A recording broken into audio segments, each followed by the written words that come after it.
साथियों नमस्कार। साथियों, जैसा कि आपको पता है कि जम्मू कश्मीर में इलेक्शंस आने वाले हैं। हरियाणा में भी हैं, झारखंड में भी हैं, महाराष्ट्र में भी हैं बाद में। तो अलग अलग इलेक्शंस पर अलग अलग चीजें देखने को मिल रही हैं, अलग अलग मैनिफेस्टो जारी हो रहे हैं और बड़ी दिलचस्प राजनीति देखने को मिल रही है। आज हम बात कर रहे हैं जम्मू कश्मीर की।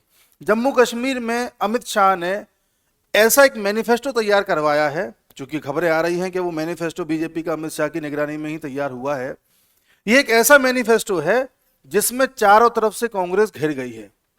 जी, कुछ दिन पहले आपने सुना होगा, देखो जम्मू कश्मीर में दो वहां की रीजनल पार्टी हैं जो बहुत ज्यादा अच्छे से पकड़ बनाई हुई हैं। एक है महबूबा मुफ्ती की पीडीपी और एक है शेख अब्दुल्ला, फिर उमर अब्दुल्ला और ये बाकी जितने भी अब्दुल्ला हैं, इनकी नेशनल कॉन्फ्रेंस एनसी। इन दोनों पार्टीज की सीधी लड़ाई हुआ करती थी। इसमें बीजेपी भी एक शेयर होल्डर बनी बीच में और कांग्रेस भी एक शेयर होल्डर है, लेकिन बहुत कम मार्जिन है कांग्रेस के पास, उतना ज्यादा बड़ा शेयर उसके पास है नहीं। इस बार के चुनावों में कांग्रेस एनसी के साथ लड़ रही है। अब आप समझ रहे हैं, जो शेख अब्दुल्ला की पार्टी है, तो कांग्रेस और एनसी का गठबंधन है। एनसी वो पार्टी है जिसने वादा किया है मैनिफेस्टो में कि अगर हम सत्ता में आए तो हम आर्टिकल 370 को दोबारा लगाने के लिए पूरा प्रयास करेंगे, सेंटर से पूरी वकालत करेंगे और अगर सेंटर नहीं माना तो सुप्रीम कोर्ट में जाएंगे। पहला सवाल तो ये उठता है कि सुप्रीम कोर्ट ने तो पहले ही बोल दिया कि 370 हटाना वाजिब है, कोई दिक्कत नहीं है, तो आप सुप्रीम कोर्ट में जाकर के कहोगे क्या? सुप्रीम कोर्ट तो ऑलरेडी डिसीजन दे चुकी है उस पर ये बेवकूफ बना रहे हैं जनता को। अब आप खुद देख लीजिए। दूसरी बात ये इन्होंने कहा, एनसी ने, कि हम पाकिस्तान से डायलॉग स्टार्ट करेंगे, पाकिस्तान से बातचीत का दौर स्टार्ट करेंगे और रिश्तों को ठीक करेंगे। देखो भाई, पाकिस्तान से बातचीत करने की जो बात है ये होती है केंद्र सरकार की। कभी आपने देखा कि कोई स्टेट गवर्नमेंट किसी देश से बात कर रही है? ये नेशनल मुद्दा है, राष्ट्र की सरकार करती है इस बारे में विमर्श और इस बारे में बातचीत। लेकिन ये बोल रहे हैं क्योंकि जनता को उतना नहीं पता होता। हम और आप तो चलो जानते हैं, लेकिन जो एक मास है वो नहीं जानता कि किसका कौन सा सब्जेक्ट है। गुमराह कर दो कैसे भी, साफ किया जा रहा है। हैरानी की बात तो ये है कि यही जो उमर अब्दुल्ला आपको दिखाई दे रहे हैं, उमर अब्दुल्ला कुछ समय पहले ये ऐलान कर चुके थे, कुछ वर्ष पहले, कि अगर 370 हटी, मतलब मेरे जीते जी 370 नहीं हट सकती, अगर 370 हटी तो मैं जीवन में कभी इलेक्शन नहीं लड़ूंगा, ऐसा इन्होंने कहा था। और अब इस बार के इलेक्शन को ये लड़ने जा रहे हैं, एक जगह से नहीं, वो भी दो जगह से। ये तो इनका दोहरा रवैया है। अभी अभी लोकसभा का इलेक्शन लड़े थे, लोकसभा का इलेक्शन ये हार गए थे। उमर अब्दुल्ला भी हार गए थे और महबूबा मुफ्ती भी हार गई थी।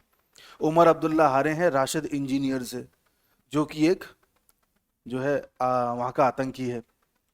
तो चुनाव तुम लड़ रहे हो, कहने के बावजूद तुमने कहा था कि नहीं लड़ेंगे और हार रहे हो। अगली बार फिर लड़ रहे हो, वो भी दो जगह से लड़ रहे हो। इस तरह का मैनिफेस्टो दे रहे हो जिस पर जो है कोई जिसका तुक ही नहीं बनता। किसे बेवकूफ बना रहे हो? ये तो एनसी की बात हो गई। अब कांग्रेस के बात पे आइए।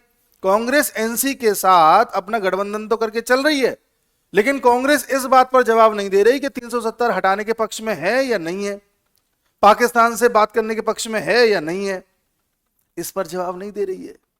और आप कोई भी, मैं आप सभी से कह रहा हूं, आप कोई भी न्यूज चैनल, कोई भी यूट्यूब, कोई भी पत्रकार की ऐसी खबर निकाल के देख लीजिए जहां पर पिछले 5 साल में, जब से 370 हटी है, तब से किसी पत्रकार ने, यूट्यूबर ने या न्यूज चैनल ने, किसी ने भी राहुल गांधी से यह पूछा हो कि राहुल गांधी आप ये बताइए कि 370 पर आपका क्या टेक है। किसी के मुंह से आपने नहीं सुना होगा। राहुल गांधी का आपने एक भी इंटरव्यू ऐसा नहीं सुना होगा जिसमें कश्मीर पर बात करते हुए उन्होंने अपनी कोई बात रखी हो 370 पे या पाकिस्तान से डायलॉग पर। किसी की हिम्मत नहीं है, पूछ ले। राहुल गांधी वन वे बात करता है, बस एक तरफ से। इस बार भी इलेक्शन हुए थे लोकसभा के, राहुल गांधी का एक भी इंटरव्यू नहीं था, जबकि प्रधानमंत्री मोदी के 100 से ज्यादा थे। तो सवाल यह है कि कांग्रेस इस पर क्यों नहीं बोल पा रही है? और यही है पत्ता खेल दिया है अमित शाह की तरफ से। तुम बोलो तो, तुमने कहा कि 370 के पक्ष में है तो फंसे, और तुमने बोला कि नहीं है तो तुम्हारी एनसी तो है, इस पर क्या बोलोगे? तो फंसे। उधर पीडीपी का आप मैनिफेस्टो देखेंगे तो पीडीपी का मैनिफेस्टो भी कुछ इसी प्रकार का है कि पाकिस्तान से बातचीत करेंगे, रिश्तों को सुधारेंगे। मतलब इन लोगों को पाकिस्तान से बातचीत करने जैसा कितना है, आप देख रहे हैं। और हैरानी की बात यह है कि ये जो पाकिस्तान से बातचीत करने वाले हैं ये इतने विकासशील हैं कि चाहे आप महबूबा मुफ्ती का एरिया देख लो जहां से वो चुनाव लड़ती हैं, चाहे आप उमर अब्दुल्ला, शेख अब्दुल्ला, किसी का भी देख लो, इन सभी के क्षेत्र में जहां से ये खुद जीत करके आते हैं वहां इन्होंने एक भी स्कूल नहीं बनवाया है। इन्होंने विकास के नाम पर वहां कुछ नहीं किया है। इनके बच्चे या तो दिल्ली में पढ़ते हैं या विदेश में पढ़ते हैं, लेकिन कश्मीर के बच्चों को उन्होंने क्या थमाया? पत्थर। उनको क्या बनाया आप जानते हैं। इस तरह के दोहरे मापदंड के साथ ये लोग चले हैं। तो इसी बीच आता है एक ऐसा मैनिफेस्टो जिसे तैयार करने में अमित शाह की एक महत्वपूर्ण भूमिका रही है। इस मैनिफेस्टो की मैं आपको कुछ झलकियां बता दे रहा हूं। जैसे कि इन्होंने ये बोला है कि देखो हम इंफ्रास्ट्रक्चर का डेवलपमेंट करेंगे, बीजेपी ने बोला है। रिजर्वेशन जो प्रमोशन होता है SC/STs का सरकारी नौकरियों में, उस प्रमोशन में जो है हम रिजर्वेशन देंगे। रिस्टोरेशन ऑफ हिंदू टेम्पल्स को दोबारा से पुनर्स्थापित करेंगे। और वहीं NC और PDP को देखोगे तो वही हम स्टेटहुड बनाना चाहते हैं। भाई स्टेटहुड यानी कि जम्मू कश्मीर को राज्य का दर्जा देने की बात तो केंद्र सरकार भी कह रही है। केंद्र सरकार ने कहा है कि हम देंगे इसको राष्ट्र का दर्जा, लेकिन टाइम से देंगे ना, जब हमें लगेगा कि सुरक्षा पूरी तरह से हो चुकी है तभी तो देंगे, बट इनको तो देना है।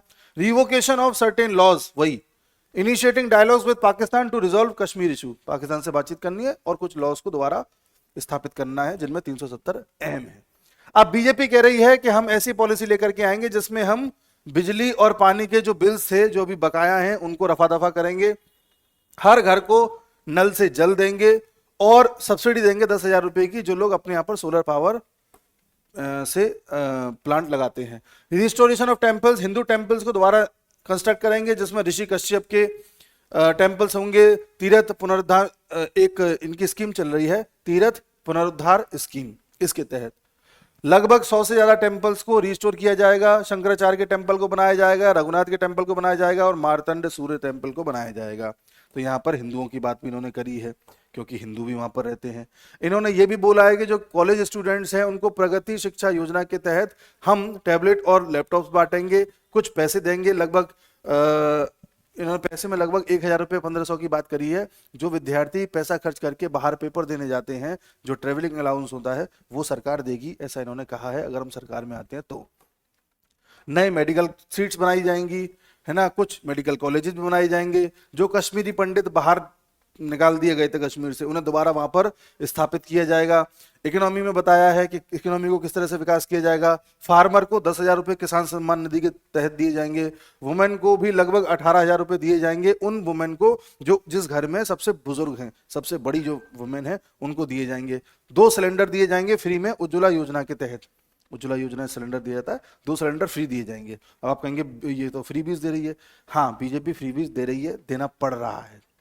मजबूरी ये हो गई है कि अब हर सरकार यही कर रही है, कोई भी पार्टी हो, कुछ भी हो। पर दूसरे लोगों में बीजेपी में अंतर ये है, कांग्रेस ने कर्नाटक में फ्रीबीज की बात करी, हिमाचल में फ्रीबीज की बात करी।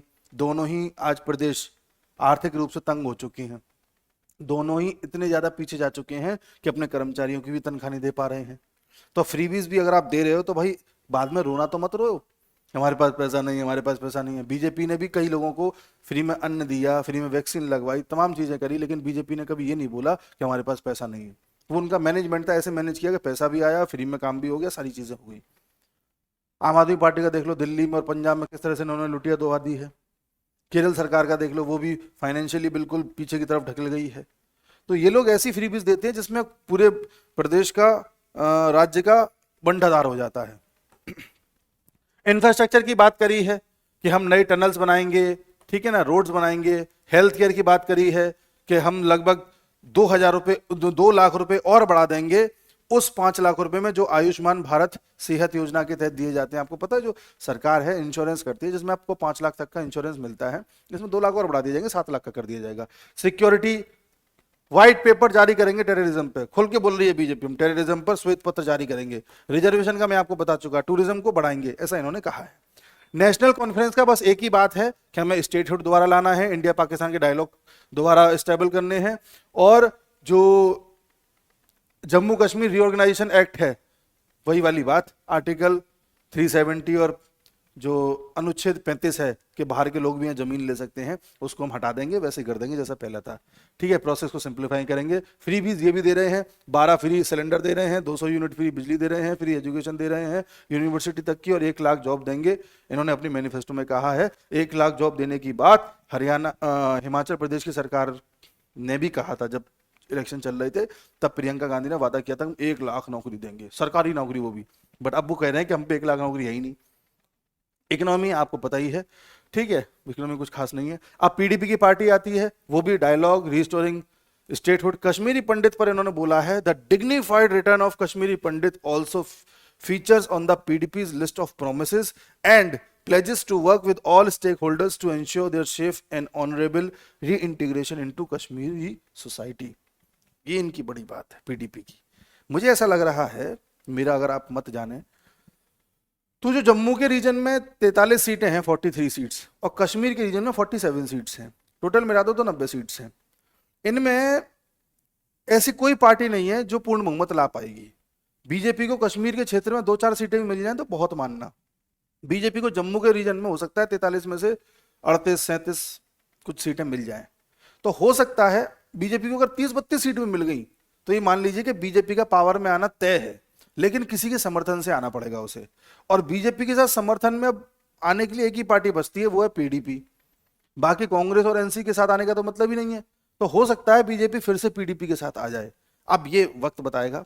ठीक है, इन्होंने कहा है कि जो पीएसए, यूएपीए और अफस्पा जैसे कानून चल रहे हैं कि कोई अगर संदिग्ध दिख रहा है तो छोड़ा दो, इसको हम जो है हटा देंगे। ठीक है, एलओसी फ्री ट्रेड, हाँ इनको फ्री ट्रेड करना है पाकिस्तान से, ये भी इन्होंने बोला है। और ओल्ड पेंशन स्कीम, ये बड़ा इनका फेवरेट डायलॉग इन कांग्रेस वालों का और इंडिया अलायंस का, ओल्ड पेंशन स्कीम को लागू कर देंगे। वाह वाह वाह। अच्छा, ये जो शहजादे हैं, आपको मैं शहजादे की बात और बता दूं। जो शहजादे हैं अभी कुछ दिन पहले, 2-4 दिन पहले कश्मीर में थे, उन्होंने पता क्या कहा है? इनका कहना है कि हम आपसे वादा करते हैं, हम आपको आपका अधिकार दिलाएंगे, आपको आपका स्टेटहुड दिलाएंगे, और जिन लोगों ने आपकी जमीनें छीन ली हैं, आपके अधिकार छीन लिए हैं, आपकी स्वतंत्रता छीन ली है, उन लोगों से आपके ये सब चीजें वापस दिलवाएंगे। ये बाहर के लोगों ने जो आकर के यहां पर आपकी जमीनें कब्जाना चालू कर दिया, लेना चालू कर दिया, हम उन सबको यहां से भगाएंगे। अब ये बाहर के लोगों का क्या मतलब है? मतलब अगर मान लो उत्तर प्रदेश का कोई आदमी कश्मीर में जमीन ले ले तो बाहर का हो गया। इनके दिमाग में अभी भी वही चल रहा है कि जम्मू कश्मीर अलग है, भारत अलग है। आप देखना चाहें तो देख लीजिए, ये अभी मैं आपको इसकी हेडिंग दिखा दूंगा। Highlighting the power shortage in both the regions of UT, UT मतलब यूनियन टेरिटरी, लद्दाख और Jammu and Kashmir, which is a big poll issue. Gandhi linked it to the outsider sentiment. They make you pay bills. ये राहुल गांधी कह रहे हैं, they make you pay bills, they install meters, but they take away your rights and give contract to people from outside. इन्होंने contract दे दिया बाहर के लोगों को। And those connected to BJP and RSS, वो तो इसके फेवरेट डायलॉग है कि बीजेपी और आरएसएस वालों को दे दिया। ठीक है, अब ये राहुल गांधी के ये स्टेटमेंट है, ये आप इससे समझ सकते हैं। ठीक है, हम इन्होंने कहा है कि अगर मोदी गवर्नमेंट इसको राज्य का दर्जा वापस नहीं देती तो हम अगर सत्ता में आए तो हम देंगे, दिलवाएंगे, ऐसा तो उन्होंने कहा है। बाकी आप सब ये जानिए कि बीजेपी ने जो वादे किए हैं उसमें SC ST को लुभाने का भी है, युवाओं को लुभाने का भी है कि उनको कुछ पैसे दिए जाएंगे ट्रेवलिंग अलाउंस के, फार्मर्स के लिए भी है, हिंदुओं के लिए भी है, कश्मीरी पंडितों के लिए भी है, विकास चाहते हैं उनके लिए भी है। मतलब बड़ा क्लीन सा है, कोई इसमें वो नहीं है। और बाकी पार्टी का क्या है? पाकिस्तान पाकिस्तान पाकिस्तान। अब इसमें कोई खुल के ये नहीं बोल पा रहा है कि आप बातचीत क्या करोगे पाकिस्तान से। कांग्रेस तो ऐसी फंसाई अमित शाह ने कि अब कांग्रेस से बोल के दिखाए कि 370 के खिलाफ हो या साथ हो, ये बोलो तुम्हारे एनसी जो है वो तो खुल के कह रही है हम 370 को दोबारा रिस्टोर करेंगे, तुम्हारा क्या कहना है ये बताओ। सब चुप पड़े हैं, किसी के मुंह से आवाज नहीं निकल रही, इस मैनिफेस्टो को काट ही नहीं मिल रहा किसी को, अभी तक एक भी किसी ने ऐसी बात नहीं बोली जो इसके खिलाफ हो, मतलब कोई वाजिब बात। अब देखते हैं आगे आगे क्या होता है। मिलते हैं अगले राज्य के साथ अगले वीडियो में, तब तक के लिए नमस्कार।